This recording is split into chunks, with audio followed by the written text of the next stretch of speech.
Of chemical combination शायद उसने start किया था। इसका फर्स्ट लिखो, law of conservation of mass.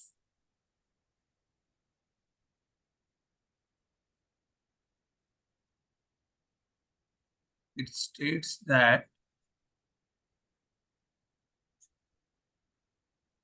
matter can neither be created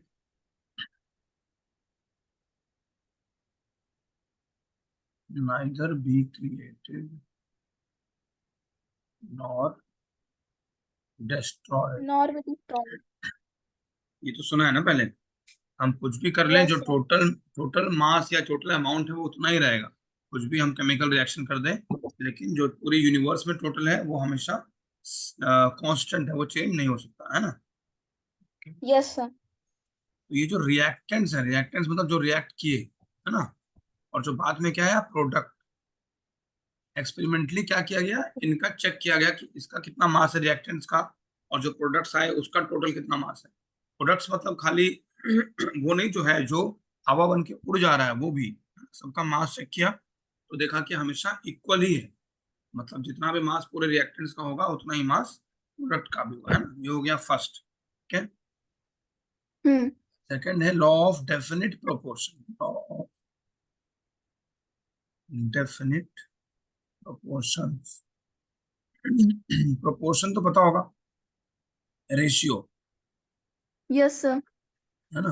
okay. तो जैसे मान लो हमने कोई 1 लीटर पानी ले लिया, और चाहे 1000 लीटर लिया ना, लेकिन H2O जो है उसमें जो रेशियो हाइड्रोजन का रहेगा विद रेस्पेक्ट टू ऑक्सीजन, उतनी ही मात्रा में दूसरे में भी मिलेगा, चाहे कितना भी बड़ा कर लो, हमेशा वो सेम रेशियो में कंबाइन होता है। इसको हम क्या बोलते हैं, लॉ ऑफ डेफिनेट प्रोपोर्शन। यानी a given compound a given compound always contains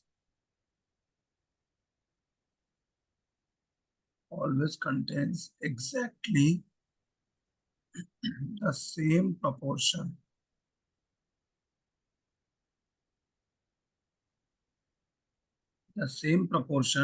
of elements by weight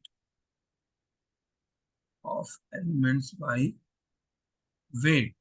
मान लो कि किसी का परसेंटेज 25% है बाई वेट किसी कंपाउंड में। अगर उसका हम मान लो 1 लीटर लिए, अगर तुम 1000 लीटर भी लोगी, वहां जो रेशियो निकालेंगे लास्ट में वो 25% ही उस कंपोनेंट का निकलेगा।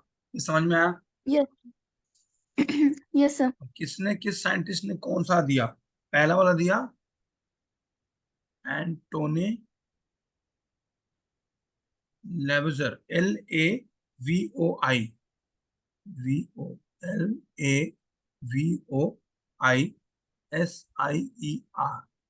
ठीक है, एंटोनी। और दूसरा दिया जोसेफ, जोसेफ या जोसेफ प्रॉस्ट, पूरा नाम लिख लो। ठीक है। ओके। और इसको स्क्रीनशॉट में ले लो, मैं चेंज कर रहा हूँ।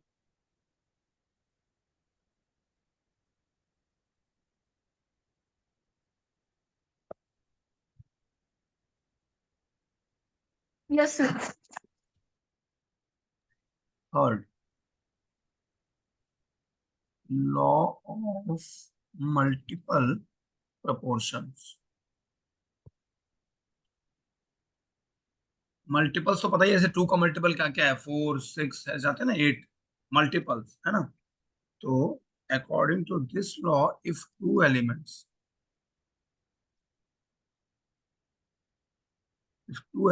combine to form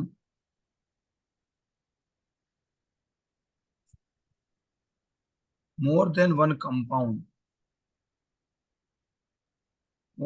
compound with fixed mass of other of other element are in the ratio of small whole numbers, मतलब स्मॉल होल नंबर्स का मतलब जैसे कि एक हाइड्रोजन है ना, हम्म। प्लस ऑक्सीजन है, इसका 2 ग्राम हाइड्रोजन है और 16 ग्राम ऑक्सीजन है, ठीक है, और ये देता है यस। वाटर, और इसका क्या है 18 ग्राम हो जाएगा, ठीक है। इन हाँ। सेकेंड केस, अगर 2 ग्राम हाइड्रोजन के साथ ही 32 ग्राम ऑक्सीजन ज्वाइन करेगा तो 34 ग्राम हो जाएगा, इसको थर्टी बोलते हैं फोर हाइड्रोजन ग्राम पेरोक्साइड, है ना, हाइड्रोजन पेरोक्साइड। तो ये जो 16 था ये 32 था, है ना। तो इसका मतलब रेशियो क्या आया, 16:32, और वी कैन राइट 1:2। 1:2। हम लोग ऐसा नहीं लिख सकते हैं कि 1.5:30, ये रेशियो वन डेसिमल्स में कोई नहीं आएगा, ठीक है। 16:32 हम्म। आया, 20:40 आएगा, 25:60 आएगा, इस टाइप से, है ना। अगर हम निकालते हैं तो पहला वाला 1.5 आएगा, दूसरा वाला 3.5, ऐसा नहीं होगा। They will be whole numbers, whole numbers यानी कोई डेसिमल नहीं होगा, पूरा पूरा। ये होल नंबर है, ये भी होल नंबर हम्म। है ना। ठीक है, इसका भी ले लो स्क्रीनशॉट। ये हो गया लॉ ऑफ मल्टीपल प्रोपोर्शन, ठीक है, इसको किसने प्रपोज किया, डाल्टन ने, ठीक है, बाय डाल्टन 1803 में। ठीक है, क्लियर कर दूं। Yes sir. Now comes Gay Lussac's law of gaseous volumes. Gaseous में क्या होता है, व्हेन गैसेस कंबाइन और आर प्रोड्यूस्ड किसी chemical reaction in a chemical reaction, ठीक है, they do so in a simple ratio, simple ratio by volume, provided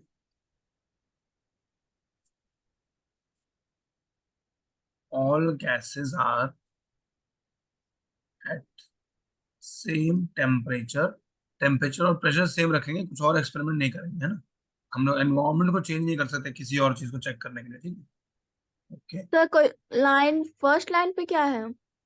gay लुसैक्स law of gaseous volumes, गे लुसैक्स, ये scientist है, गे लुसैक, जिसने 1808 नहीं में नहीं, दिया। उसके नीचे व्हेन गैसेस टॉपिक के कंबाइन, सेकंड लाइन पे, टॉपिक के व्हेन, सेकंड लाइन पे।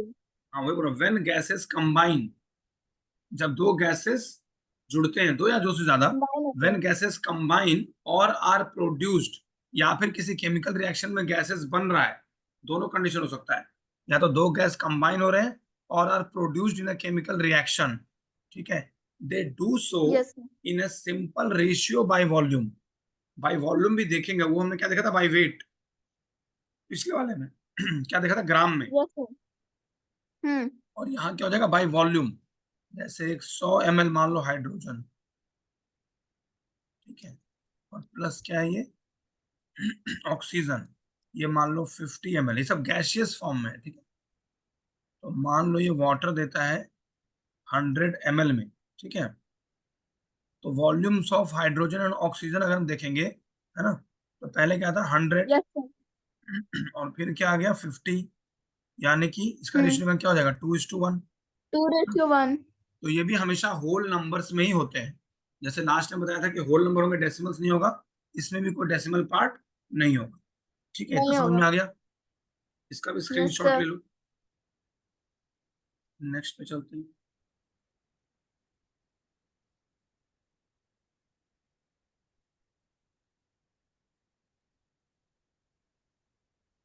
यस सर, हो गया। ओके, एवोगैड्रोस लॉ, ठीक है, इसने क्या बोला, एवोगैड्रोस लॉ या states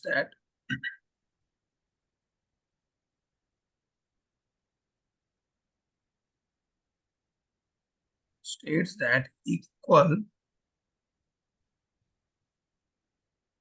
volumes of all gases, equal volumes of all gases at the same temperature, at the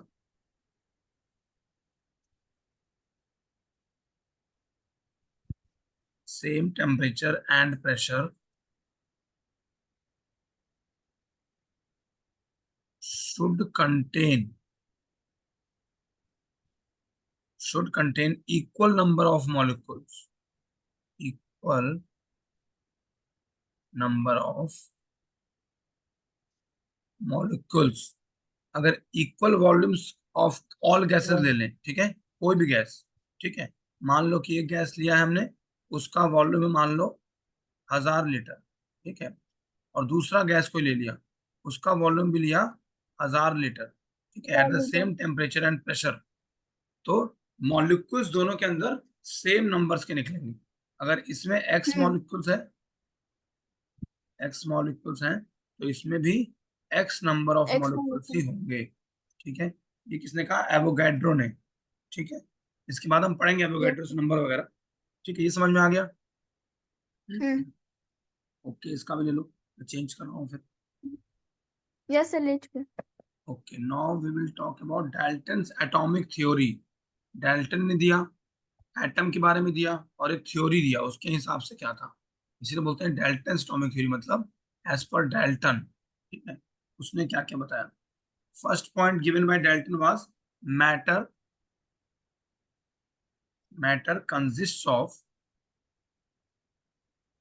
consists of indivisible atoms, indivisible indivisible मतलब that cannot be divided further। अगर हम atoms या के फिर दो पास, कैन बी डिवाइड। हाँ। मतलब दो फॉर्म में तोड़ नहीं सकते, है ना। तो किसी भी चीज में अगर हम एटम यस लेवल तक चले गए, जैसे हाइड्रोजन एटम है, तो हाइड्रोजन को तोड़ के हम दो टाइप का एटम नहीं बना सकते हैं, वही सिंपलेस्ट फॉर्म हो गया, है ना। तो उसने कहा कि यस हर एक मैटर को देखो तो उसके अंदर इनडिविजिबल एटम्स होते हैं, means they contain the atoms which can not be further divided, है ना। डिवाइडेड।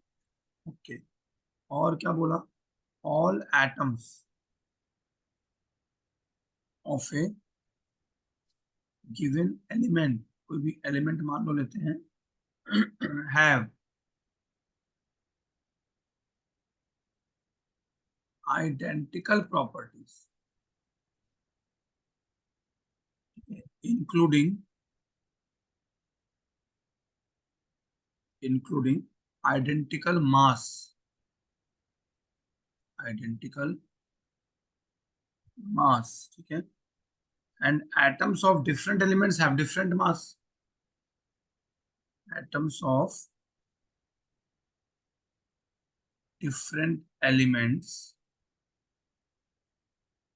have different mass। समझ में आया? किसी एक एलिमेंट, जैसे यस सर। हाइड्रोजन है, तो हाइड्रोजन कहीं भी हो, हर जगह उसका जो प्रॉपर्टीज होगा वो सेम ही होगा। अगर हाइड्रोजन ऑक्सीजन से रिएक्ट कर रहा है तो कहीं और होगा, वहां भी हाइड्रोजन ऑक्सीजन से रिएक्ट करने के लिए हमेशा चाहेगा, ठीक है। या HCl हाइड्रोजन क्लोराइड, हमेशा हाइड्रोजन चाहेगा क्लोरीन से जुड़ना, तो उसकी प्रॉपर्टीज वो कहीं भी रहे चेंज नहीं होती, ठीक है।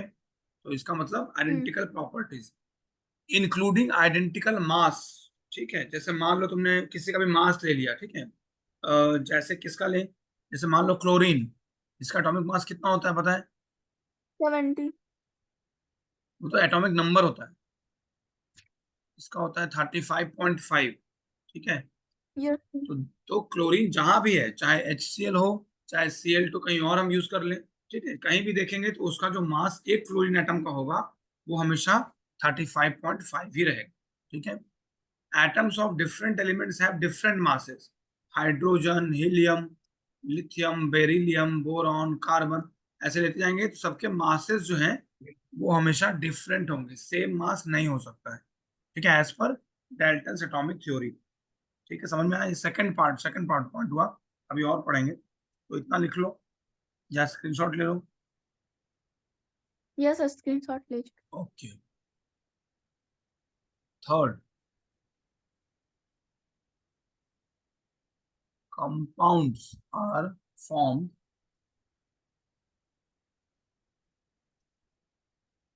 compounds are formed when atoms of different elements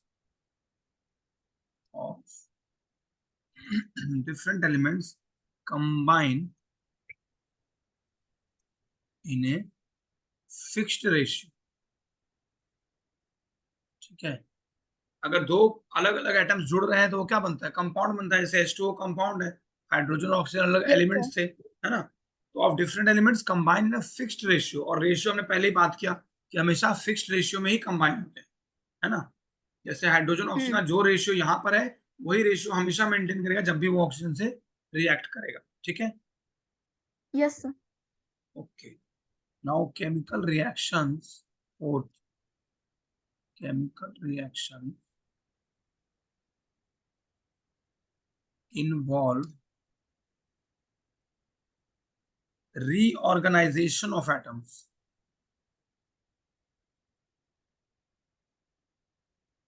Reorganization of atoms. These are neither created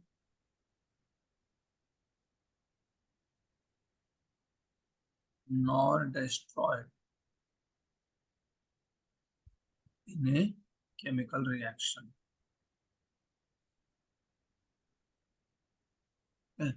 chemical reactions involve reorganisation of atoms, मतलब जैसे मान लो पहले ऐसे को जुड़ा हुआ था, है ना। जब हम कोई केमिकल रिएक्शन कराएंगे तो यही मान लो यहाँ जुड़ गया, एक H यहाँ आ गया, इस टाइप से इसको क्या बोलते हैं हम लोग, रीऑर्गेनाइजेशन, एक Yes, जगह sir. से दूसरी जगह जाना। समझ में आया, रीऑर्गेनाइज हो रहा है ना, जहां पर था वहां अब नहीं रहा, कहीं और चला गया। ठीक है, तो बस रीऑर्गेनाइजेशन होता है, कुछ नया चीज नहीं बनता है। जैसे हम सोचते हैं नया Yes, चीज sir. बन गया, वो कुछ नहीं बना, आसपास ही था, वहां से उठ के कोई इधर आ गया, कोई इधर से उधर चला गया, तो ऐसे होता है। ठीक है, तो chemical reactions involve reorganisation of atoms, these are neither created not destroyed. कुछ भी बना नया नहीं बन रहा है, कुछ भी टूट नहीं रहा है, सब चीजें वैसे के वैसे ही खाई से बचा रही है। ठीक है, हो गया क्लियर, Yes. इसको भी क्लियर कर रहे हैं, ले लो स्क्रीनशॉट। Hmm.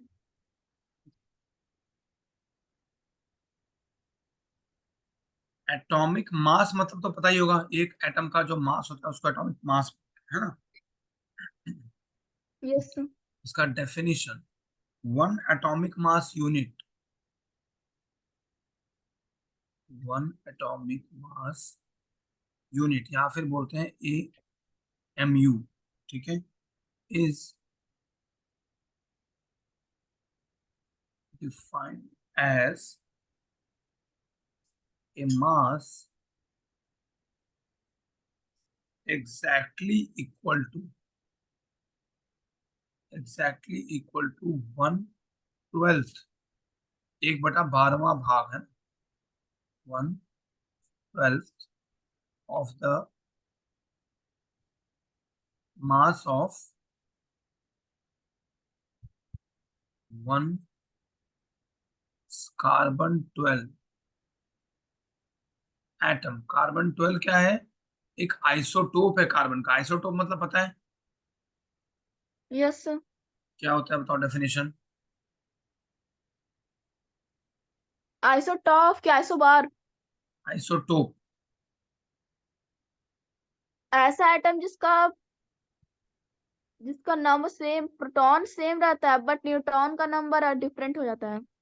मतलब एटॉमिक नंबर सेम रहता है ना। तो C12 ही यस रहेगा, सर। बाकी मास चेंज हो जाएंगे। ठीक है, तो 1 AMU, इसका वेट कितना होता है, 1/12 पार्ट ऑफ कार्बन 12 का, तो होता है 1.66। किसी से रेफरेंस लेना पड़ेगा ना, तो हम लोग इसी से रेफरेंस लेते हैं, 056 × 10⁻⁻24 ग्राम। ठीक है, वन एटॉमिक मास यूनिट, जैसे हमने ग्राम लिया, केजी लिया, वैसे ही यहाँ पर हम लोग क्या लेते हैं, वन एटॉमिक मास यूनिट, जो कि होता है कार्बन का एक आइसोटोप है 12, उसका मास होता है एक्चुअली। ठीक है, तो अब हम किसी का भी मास निकालेंगे तो इसी के रेस्पेक्ट में निकालते हैं। ठीक है, इसके रेस्पेक्ट में कैसे, जैसे mass of an atom of hydrogen होता है एक्चुअली कितना, 1.6736 इंटू 10⁻⁻24, है ना। But in terms of MU निकालेंगे तो कैसे होगा, इन टर्म्स ऑफ AMU, ठीक है। तो मास कितना हो जाएगा, mass of atom of hydrogen equal to, तो पहले तो हम इसी का लिख देंगे जो वैल्यू आया, ठीक है, 36 × 10⁻²⁴। इसको हम कंपेयर करेंगे, मतलब डिवाइड करेंगे इससे, इस वाले 1 से, AMU से। है ना, 1 AM से, मतलब 1.66056 × 10⁻²⁻24, ये तो कैंसिल हो जाएगा, है ना। इसका वैल्यू लास्ट यस में सर। आएगा अप्रॉक्स 1.008 एटॉमिक मास यूनिट, है ना। जब भी इसको समझाना है तो ऐसे समझा सकते हो। एटॉमिक मास यूनिट को ही हम लोग यूनिफाइड मास भी बोलते हैं। इसको एटॉमिक मास अप्रोक्स में 1 मान सकते हैं। अप्रॉक्स में एक तो मान सकते हैं, मगर अगर बोलेगा इसको निकालो, तब तो फिर समझ लो कि अगर टाइम कम बचता है तो फिर यहाँ पर ऐसे लगा दिया करो, अप्रोक्सीमेटली इक्वल टू 1 AM, ठीक है। लेकिन यस ऐसे सर। तो फिर तुम्हारा जितना भी आएगा सबका 1 ही निकलेगा, क्योंकि ऑलमोस्ट इसी के आसपास होता है सबका, है ना। तो अगर तुम्हारा टाइम बचता है और बोलता है निकालने के लिए, थोड़ा सा तुम्हें 1 पॉइंट के बाद थोड़ा थोड़ा तो कुछ डालना ही पड़ेगा, ठीक है। Yes sir. तो ये जो एटॉमिक मास यूनिट है, इसी को हम लोग और क्या बोलते हैं, यूनिफाइड मास, ठीक है। तो यूनिफाइड मास पूछे या एटॉमिक मास पूछे, दोनों का मतलब एक ही है, ठीक है। Yes sir. इसको क्लियर कर देते हैं।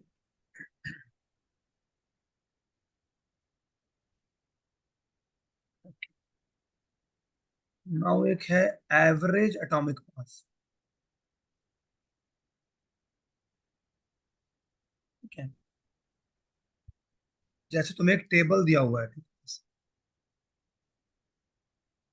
यहाँ लिखा है आइसोटोप, ठीक है, और यहाँ है रिलेटिव एबंडेंस, रिलेटिव एबंडेंस मतलब कितने परसेंटेज मात्रा में ये मिल रहा है, और यहाँ है AMU, ठीक है। अब एक आइसोटोप ले लिया हमने C12, एक ले लिया C13, और एक ले लिया मान लो C14, ठीक। 40। इसका रिलेटिव एबंडेंस आएगा परसेंटेज में, तो कितना परसेंट मिल रहा है। एक का मान लो 98.8, एक का है 1.108, और एक का है 2 × 10 का पावर -10, ठीक है। इसका मान लो एटॉमिक मास यूनिट 12 है, एक का 13.00335 है, और एक का 14.00317 है, ठीक है। तो एवरेज एटॉमिक मास कैसे निकालेंगे, एवरेज एटॉमिक मास, है ना, ऑफ किसका, ऑफ कार्बन का, ठीक है। तो सबसे पहले वाला क्या लिखा है हमारा, 0. एक तो हो गया 0.98 है, 98892, ठीक है। 0.98 क्यों लिखा, क्योंकि परसेंटेज में है, तो परसेंट निकालेंगे मीन्स डिवाइड बाई 100, तो ये जो पॉइंट है वो हमारे यहाँ से यहाँ शिफ्ट हो जाएगा, है ना, यस ठीक सर। है, इंटू 12 यूनिट्स, यहाँ पर इसके बदले कितना दिया है 12 प्लस, है ना। अगला कितना आ जाएगा, तो 1 पॉइंट दिया था तो यहाँ 0.01 आ जाएगा, और 108, ठीक है, इंटू जितना दिया है 13.00335, ठीक है, प्लस फिर अगले वाले का कितना दिया है, 2 × 10 का पावर -10 दिया है, या -12 हो जाएगा अगर डिवाइडेड बाई 100 करेंगे तो, इंटू 14.00317, ठीक है। ये सारा कैलकुलेट करो तो ये अप्रोक्सीमेटली आ जाएगा 12.011 यूनिट, ठीक है। तो अगर तुम्हें कोई डाटा दिया और बोल रहा है एवरेज एटॉमिक मास निकालने के लिए, बिना डाटा दिए तो नहीं बोलेगा, डाटा कुछ देगा और निकालना है एवरेज एटॉमिक मास यूनिट, तो ऐसे निकालना है, ठीक है, तो इसको याद रखना, ठीक है। Yes sir. ओके, क्लियर कर दूं। हम्म।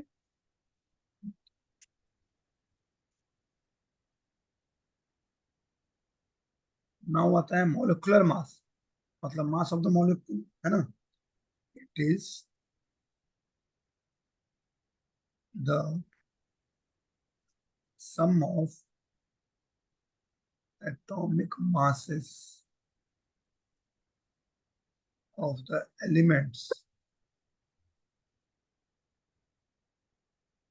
elements present in a molecule, है ना। जैसे मान लो मीथेन का निकालना है, मीथेन का क्या होता है, फॉर्मूला पता है, CH4। हाँ, इसका निकालना है मान लो, तो सी तो इसमें एक ही है, है ना। तो सी का मान लो मास है 12। 12.011 यूनिट, ठीक है। मान लो दिया हुआ है अगर सी का, ऐसे तो कार्बन का मास यस 12 सर। होता है ना, 6 एटॉमिक नंबर होता है। वैसे ही मान लो हम्म। एच का निकालना है, तो 4 इंटू मान लो दिया है 1। 1.008, है ना। तो this will be calculated approximately at 16.043 unit, ठीक है। हम्म। तो इसी ढंग से मॉलिक्यूलर मास ऑफ H2O अगर निकालना है, इसका कितना हो जाएगा, 2 इंटू एच का, तो कि अप्रोक्सीमेटली 1 होता है मान लो, या ऊपर 1008 दिया है ना, प्लस, और इसका कितना होता है ऑक्सीजन का, 16। 16। तो यहाँ लिख देते हैं 16, है ना, इक्वल टू कितना आ जाएगा, 18.02 यूनिट्स। तो ये हो गया हमारा मॉलिक्यूलर मास, ठीक है, समझ में आया। Yes sir. ऐसी एक होता है फॉर्मूला मास, इसको ले लो, फिर मैं बताता हूँ इसको। हाँ।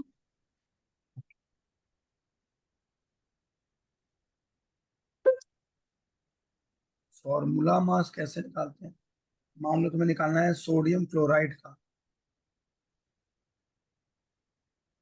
ठीक है, सोडियम क्लोराइड। तो सोडियम का कितना होता है 23, ठीक है, तो 23 यूनिट लिख देंगे, प्लस, और क्लोरीन का कितना होता है 35.5।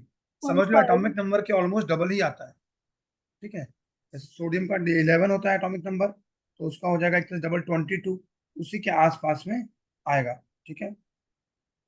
Yes sir. तो 35.5 यूनिट कितना हो गया, ऐड किए तो हम लोग, ये हो गया 58.5 यूनिट, है ना। तो ज्यादा कुछ अंतर नहीं है, अगर फॉर्मूला मास बोलेगा तो बस वो फॉर्मूला देख के उसको कैलकुलेट कर देना, ठीक है। तो जैसे अभी हमें ग्लूकोज का नॉर्मली कभी कभी आ जाता है, ठीक है, तो पहले हम निकालते हैं, जैसे मान लो मॉलिक्यूलर मास होता है ऑफ ग्लूकोज, ग्लूकोज का पता है फॉर्मूला, केमिकल फॉर्मूला, तो शुगर। इसका ये फॉर्मूला, हाँ, जैसे फॉर्मूला मास निकालने के लिए कुछ तो रूल होगा। फॉर्मूला मास के वही NaCl हो गया ना सोडियम का, सोडियम क्लोराइड क्या होता है, NaCl होता है ना, एक ही है ना दोनों में, यस सर। Na एक ही है इसलिए एक ही लिया, और Cl एक ही है तो एक ही लिया, है ना। तो जो फॉर्मूला मास बोलेगा समझ लो NaCl टाइप बोलेगा, अगर तो हमें याद रखना है कि NaCl मतलब सोडियम क्लोराइड मतलब NaCl, मतलब Na भी एक यस पार्ट सर। और Cl भी एक पार्ट, तो बस तो फॉर्मूला उसका जो आया, बस उसका मास निकालना है। तो कुछ डिफरेंस नहीं है, एक तरह ठीक है। से वही हुआ, ठीक है। तुम्हें फॉर्मूला मास भी बोल सकता है, मॉलिक्यूलर मास भी बोल सकता है, ठीक है। Yes sir. Okay, now molecular mass of glucose बोला, तो ग्लूकोज का क्या होता है फॉर्मूला, C6H12O6। हाँ, C6H12O6। और शुगर का, शुगर का आई थिंक C12, एक मिनट, हाँ, C12O22, और नहीं, ऑक्सीजन सी ट्वेल्व शायद S twenty 11। Two O eleven ठीक है, हाँ। C12H22O11। तो मोलिकुलर मास मान लो इसका पूछा, तो इसका क्या करेंगे, वही 6 इंटू जो कार्बन का है, या तो दिया रहेगा, और नहीं तो सीधे 12 ले लेना है, ठीक है, प्लस, नॉर्मली दिया भी रहता है अगर वो चाहता है एग्जैक्ट निकले तो, ठीक है, और प्लस ऑक्सीजन का 6 इंटू कितना हो जाएगा 16.00, ये आ जाएगा तुम्हारा ऑलमोस्ट 180.162, ठीक है, समझ में आया इतना। Yes sir.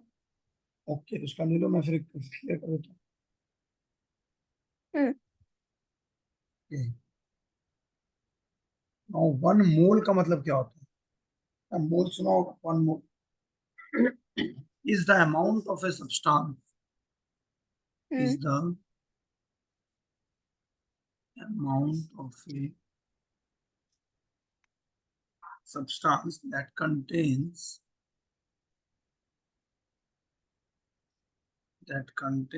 as many particles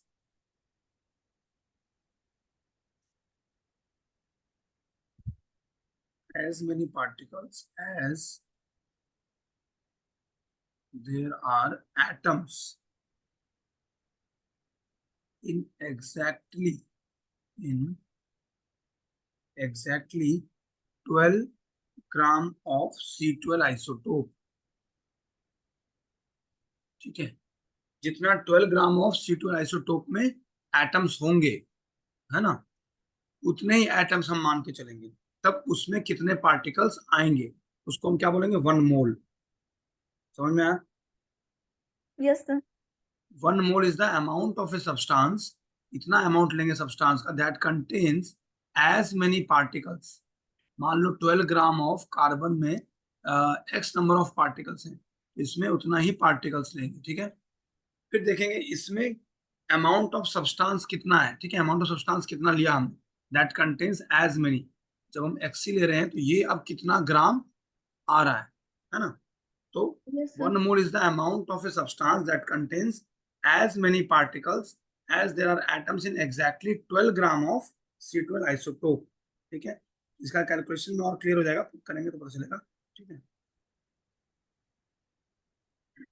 एक होता है एवोगैड्रोस कांस्टेंट, तो जैसे यहाँ पे मैं लिख देता हूँ, यहीं पे कर देता हूँ साइड में, 12 ग्राम पर मोल हुआ, ठीक है, डिवाइडेड बाई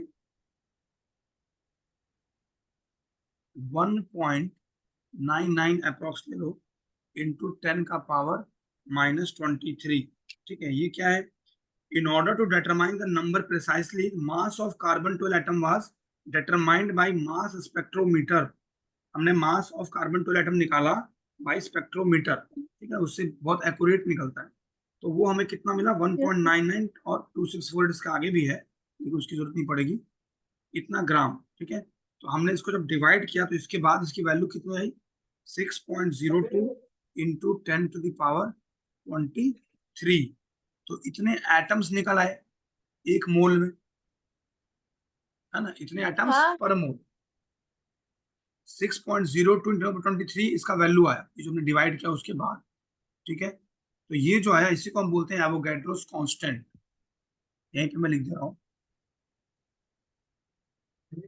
एवोगैड्रोस कांस्टेंट, ये हमें हर जगह यूज होगा, ठीक है, एवोगैड्रोस कांस्टेंट जब यूज करेंगे तो पता लगेगा, ठीक है। तो ये एक्सपेरिमेंटली मतलब हमने इंस्ट्रूमेंट्स बहुत प्रिसाइज लगा के चेक किया है, ठीक है। तो हमने इसको इतना मान लिया कि Hmm. एवोगैड्रोस कांस्टेंट होगा, ठीक है। और इसको हेल्प किया एवोगैड्रो ने निकालने में, इसलिए इसको एवोगैड्रो कांस्टेंट का नाम दिया गया। इतना समझ में आया? Yes, sir. Hmm. इसको क्लियर करूं? Yes, sir. ओके। इसके बाद सबसे ज्यादा जो तुम्हारा यूज होगा वो होगा मोलार मास, ठीक है। हर जगह तुम्हें मोलार मास निकालना पड़ेगा। तो मोलार मास क्या है, द मास ऑफ